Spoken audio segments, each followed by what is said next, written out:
कल के विश्राम में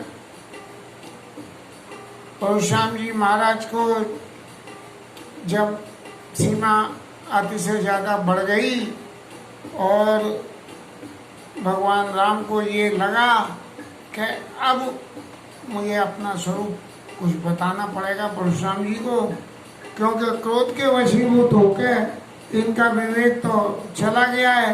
तो लिहाजा जो हम इशारे से बात कह रहे हैं उस बात को ये समझ नहीं पा रहे हैं। तब भगवान राम बोले, जो हम निधनई विप्रबधी, यदि हम आपको ब्राह्मण जान के और आपका अपमान कर रहे हो, जो हम निधनई विप्रबधी ब्राह्मण समाज में, तो सत्य सुनो रघुनाथ। हे रघुवंशों में श्रेष्ठ, हम सत्य कहते हैं। तो अस को जगत सुवट जी भयवश नावई मार, हम आपको ब्राह्मण जान के आपसे दब रहे हैं, हम आपका अपमान नहीं कर रहे हैं, क्योंकि आप ब्राह्मण हो इसलिए हम आपसे दब रहे हैं। और नहीं तो यदि कोई ब्राह्मण नहीं है तो ऐसा सुवट इस पृथ्वी पे कोई नहीं है जिसको हम उसके आदर के स्वरूप उससे दब जाए, वो बात दूसरी है। लेकिन भयवश उसके भय से हम अपने आप को जो है सरेंडर कर दें, ऐसा हमारा चरित्र नहीं है। और महाराज इससे आगे की बात हम कुछ और भी बोलते हैं, वो अब आप सुनिए। देव धनुज भूपति बलवाना, देव धनुज भूपति बलवाना, समबल अधिक होई बलवाना। देवता हो, राक्षस हो, राजा हो और वीर हो, कोई भट करने में श्रेष्ठ, और किसी प्रकार का कोई भी आदमी हो, नाना तरह तरह के, चाहे कितनी प्रकार का हो, वो हमारे बराबर का हो और हमसे अधिक बलवान हो, तो भी तो जो रन हमारी पचारे को, और लड़ाई सुखेन काल किनी हो। यदि वो हमें युद्ध में पछाड़ना चाहे तो हम उससे खुशी खुशी लड़ाई लड़ेंगे, चाहे वो काली क्यों न, हमारा प्रत्यक्ष काल आ जाए और वो हम सके कि तुम्हारा कालू आओ लड़ो, तो बोले तो भी हम लड़ेंगे। ये नहीं है कि हम जो है ये कह देंगे ना भैया काल भगवान आप जीत गए हम हार गए। क्षत्रिय तनुधर समर सकाना, कुल कलंक ही पावना। क्षत्रिय का शरीर रखे और युद्ध में से भाग जाए, तो ऐसे मूर्ख आदमी के लिए, ऐसे नीच आदमी के लिए वो अपने कुल का सदस्य नहीं है, बल्कि कुल कलंक, अपने कुल में कलंक के समान है कि ये काय पैदा हो गया। काउ स्वभाव न कुलई प्रशंसी, कालौ डरई न रन रघुवंशी। मैं अपने कुल की प्रशंसा नहीं कर रहा, कह रहा हूँ कुल की ऐसी बात है। काउ स्वभाव न कुलई प्रशंसी, कुल की प्रशंसा भी नहीं है तो क्या है। कालौ डरौ न रन रघुवंशी, रघुवंश में जो कोई भी पैदा हुआ है उसको काल से डर नहीं लगता है। काल को अपना काम करने दो, काल को चैलेंज मत करो, लेकिन तुम अपना काम जो करना है वो करो। विप्रवंश के अस प्रभुताई, और अभय होई जो तुम ही डिराई। और ब्राह्मणों के संग तो सबसे बड़ा फायदे का सौदा ये है कि ब्राह्मणों से डरो तो आपका कुल अभय हो जाएगा, आपको कोई नहीं रहेगी। देखो वो रावण महाराज को, सत्य के प्रताप भानु राजा को, ब्राह्मणों को बर्बाद करने से क्या नतीजा हुआ, जाके फिर भी ब्राह्मण कुल में जन्म ले लिया और कर्म राक्षसों के करे। परशुराम जी थे तो ब्राह्मण, लेकिन अपने आप को बार बार क्षत्रिय एक्सपोज कर रहे थे, और जब भगवान राम उन्हें विनय कर रहे थे तो उनको क्रोध आ गया था। एक व्यक्ति जो अपने जीवन में किसी भी कुल में पैदा हुआ हो और अपने किसी कर्मवश कोई नई उपाधि प्राप्त कर लेता है, तो अपवाद को हम छोड़ दें, उसको वो नई उपाधि ही हमेशा अच्छी लगती है। ब्राह्मण वंश में शरीर लिया, अब ब्राह्मण में तो दीक्षा होनी चाहिए, शांति होनी चाहिए, लेकिन क्षत्रिय राजाओं को मार मार के अपने आप को क्षत्रिय समझने लगे। वो ये भूल गए कि ब्राह्मण शरीर में रह के, अरे ब्राह्मण अपने यज्ञ, अपने तपस्या, अपनी साधना के बल पे दुष्टों का नाश करता है, न कि अपने परशुराम जी को लेकर काट काट के यज्ञ करता है। तो जब उन्होंने जो नई पदवी ली, उस नई पदवी की वजह से उनके चित्त में अभिमान आ गया। और भगवान राम का तो ये सही स्वभाव है कि जन अभिमान न राखें कहूँ। कोई ब्राह्मण मेरे अंग है, और यदि वो कभी अपना अभिमान करें तो मैं उनके अभिमान को किसी न किसी रूप से नाश कर देता हूँ। नारद जी को अभिमान हुआ काम जीतने का, तो नाश कर दिया भगवान ने। और उत्तरकांड में तो कह दी, एक पिता के विपुल को मारा, पृथक पृथक गुरु शीर्षा, को पंडित को तापस गया था, को धनवंत सूर्य को उदाता, और सो प्रिय पितु प्राण को पितु बचन भगत मन कर्मा, सपने उजान न दूषण धर्मा, सो सुत प्रिय पितु प्राण की नाई, सो सुत प्रिय पितु प्राण समाना, यद्यपि जो सब भांति आयाना। सब तरह से आयाना हो तो भी पिता की जो सेवा करे वो पिता को प्राणों के समान ही होता है। और भगवान कहते हैं मोरे प्रवर्तने समज्ञानी और बालक संख्या समानी। जो ज्ञानी लोग हैं वो मेरे प्रौढ़ पुत्र के समान है, जो बड़े हो गए हैं, और बालक सुत के समान मेरे दास हैं। जय गति पूर्ण दूसरा आशा, जिसको सिर्फ मेरी गति है। और मैं ऐसे लोगों की कैसे रक्षा करता हूँ, जैसे माँ बच्चों की रक्षा करे। घर शिशु बच्चे अनल आई धाई तरा खई जननी अरिगाई। माता जो है अगर सांप को पकड़ के बच्चा जाए तो जबरदस्ती पकड़ के उसको रोक देती है। ऐसे ही मैं अपने भक्तों का करता हूँ, ख्याल रखता हूँ।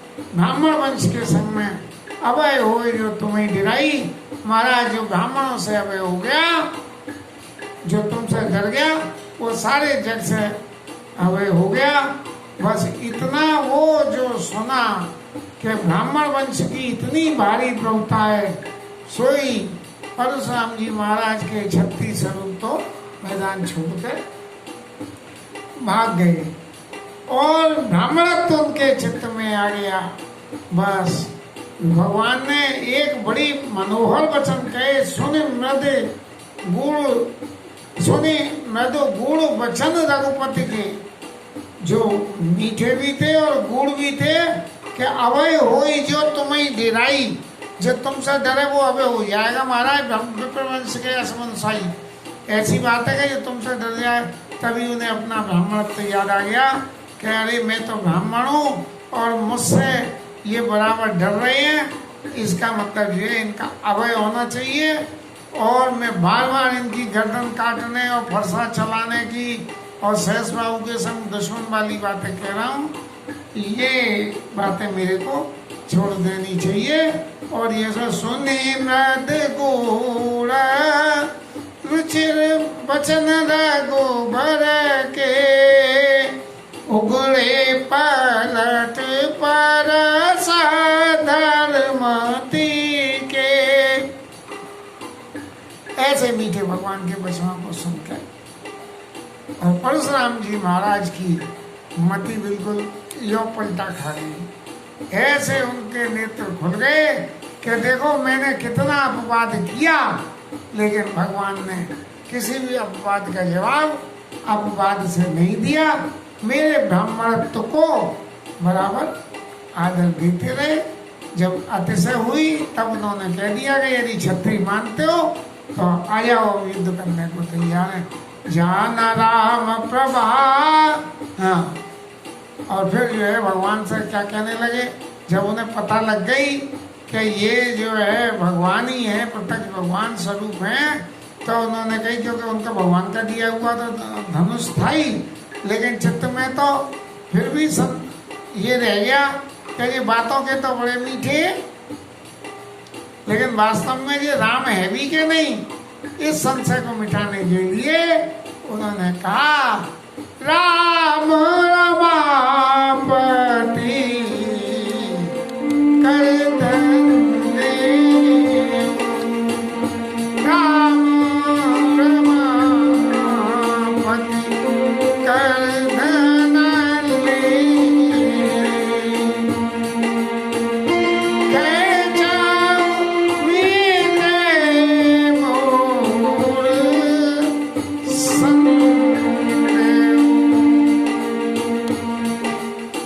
के पति भगवान राम,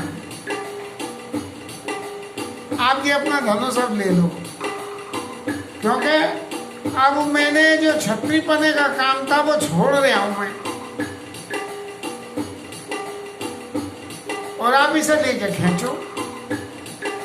और यदि आपने इस धनुष को खींच दिया तो मेरा संदेह मिट जाएगा, क्योंकि हर कोई तो सारंग धनुष को खींच ही नहीं सकता है भगवान के अलावा उस धनुष को।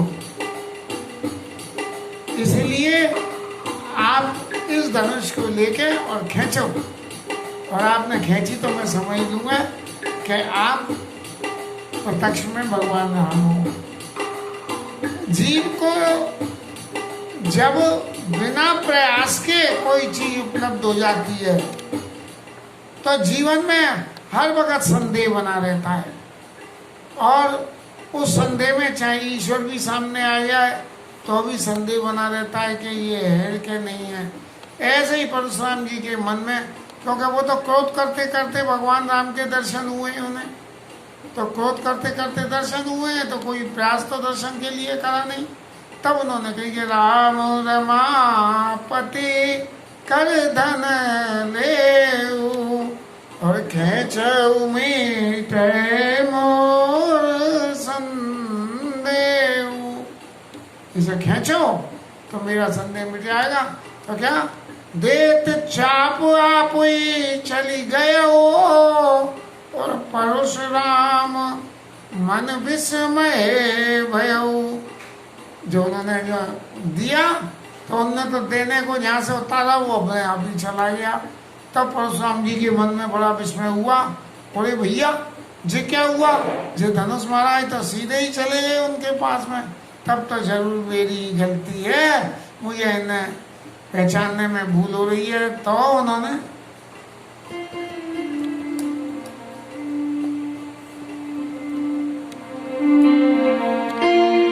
जाना राम प्रभाव तब पुलक प्रफुल्लित गात, जोरी पानी बोले वचन देना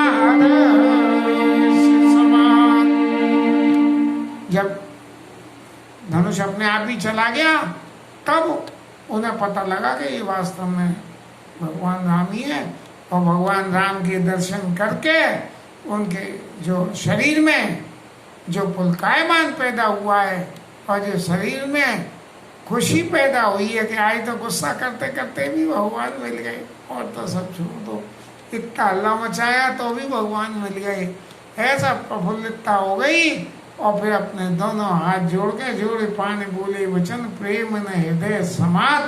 हृदय में उनके में भगवान राम को देख के प्रेम नहीं समा जाता और उनकी वंदना करें।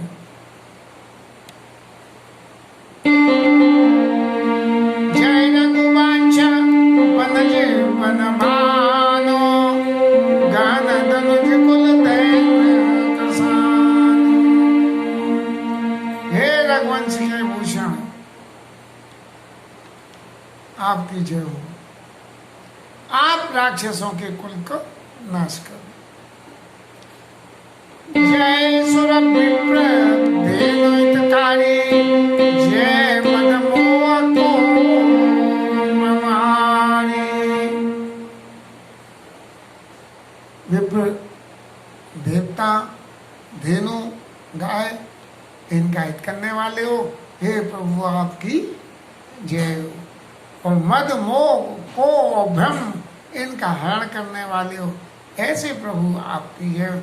विनयशील करुणा सुख सागर, जयति रचन वचन रचना दिनागर। आप तो बड़े गुणशील हो महाराज, और करुणा के समुद्र हो, और बात बनाने में तो बहुत जयति वचन रचना आती नागर। आप बातें बनाने में तो बहुत ही चतुर हो। मुझ जैसे आदमी ने इतना हल्ला करा तो भी बातों से मुझे ठंडा कर दिया। सेवक सुखद सुलभ संगा, जय शरीर छवि कोटि अनंगा। अपने सेवकों को सुख देने वाले हो। आपके सब अंग सुंदर हैं और सब अंग सुलभ हैं।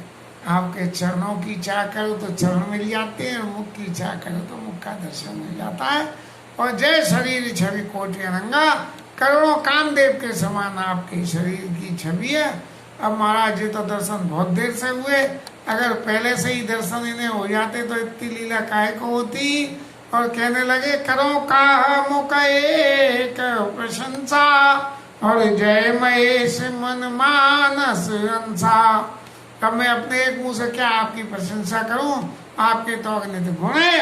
और जय महेश मन मानस अंसा,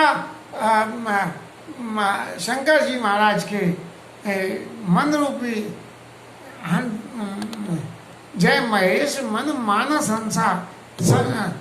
शंकर जी के मन रूपी तालाब में आप रहने वाले हंस के समान हो।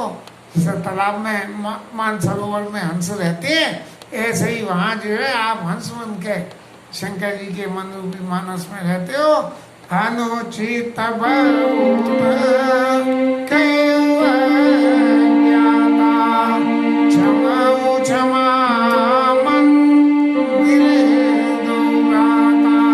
मैंने तो आपसे बहुत कुछ उल्टा सीधा कही है, इसलिए आप दोनों भाई मेरे को क्षमा कही। जय जय जय रघुकुल के तुम रघुपति बनाए गए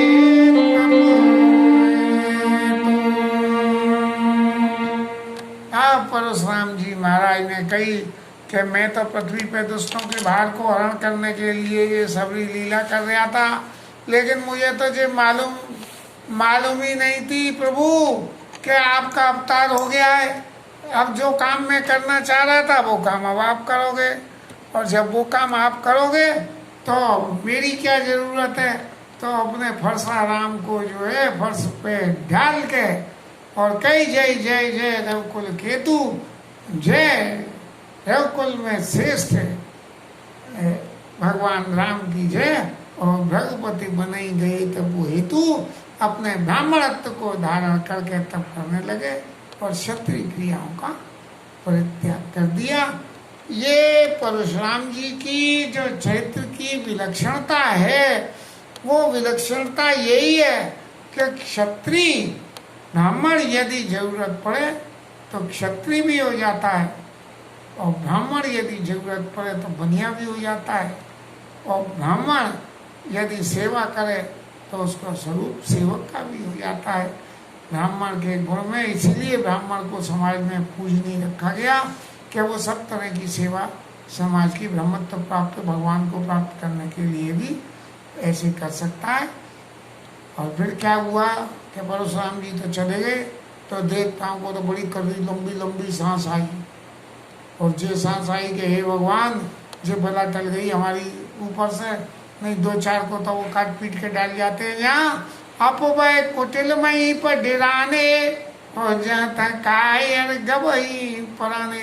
वो जितने जो कायर राजा थे जो धूम धूम कर रहे थे कि हमारे रहते हुए सीता जी का कौन वर्ण कर लेगा, वो तो सबरे पहलवान अपने अपने घर भाग गए। बोले अब तो भाग चलो, अब कुछ नहीं है। अरे परशुराम जी जैसे को जिनने भगा दिया तो ये हम कौन खेत की गाजर मूली है।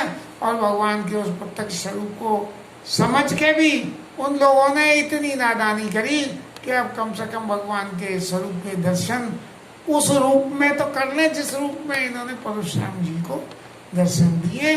यदि ऐसा कर लेते तो उन राजाओं के भी भागे खुल जाते। लेकिन भगवान के दर्शन होने के बाद भी यदि हमारा दुर्भाग्य प्रबल हो और जीवन में साधना की कमी हो तो भगवान के रहते हुए भी हम उनके दर्शन नहीं कर पाते हैं। कितने लोग ऐसे हैं कि हम मंदिर में जाते तो भावना से, और भीड़ में एक धक्का लगे तो भावना हमारी ठंडी हो जाती है, अरे भैया हो गए दर्शन। अब इसके बारे में क्या कहें, ये व्यक्तिगत जीवन की अपनी अपनी बातें, इसमें किसी को तो कुछ है नहीं। लेकिन साधना के लिए इस कलयुग में भगवत नाम परम श्रेष्ठ होता है।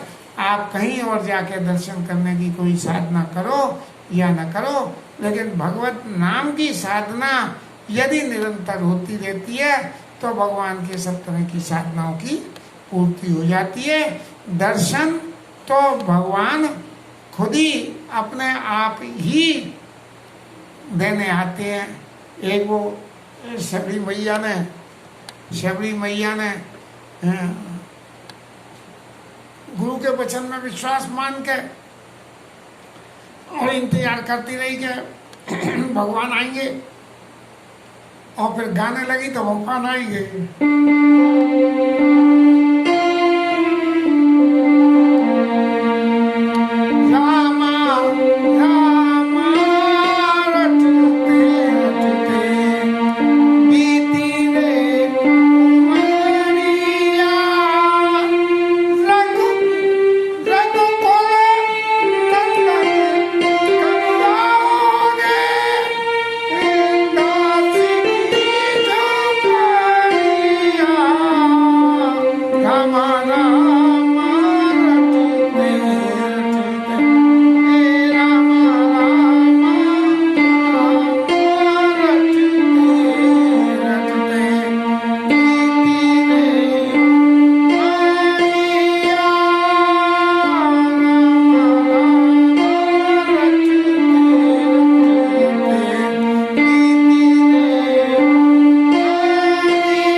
अभ्यास तो काफ़ी दिन करा था, लेकिन अब ये 4-5 महीने से रामायण करते करते इस पद को प्ले करने में थोड़ा सा टाइम लग रहा है। फिर दोबारा प्रयास करके और फिर एक दिन इस पद को गाएंगे, क्योंकि हम भी रामा रामा रटते रटते उम्र बिता चुके। 8 साल की उम्र से रामायण का पाठ करते करते जो पूंजी संचित हुई, उस पूंजी का सदुपयोग करने के लिए ठाकुर जी ने ये मौका दिया है कि भगवान राम के इस चरित्र को व्याख्या करके बाकी अपने जीवन को सफल बना लो। शायद कोई इसी लालच से ठाकुर जी ये सोचें कि भाई ये आदमी है तो नहीं इस लायक, लेकिन अब इस समय में ये हमारे चरित्र का बखान कर रहा है तो शायद इसे कुछ दे दो, नहीं तो कुत्ता बिल्ली होके तो फिर इस संसार में दोबारा आएंगे। इस जन्म में तो कोई भी ऐसा कर्म नहीं है कि जिससे हम ये कह सकें कि अगला जन्म हमें कोई श्रेष्ठ मिलना चाहिए। इसके साथ ही आज की कथा विश्राम। हरिनाम कीर्तन।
पवन सुत हनुमान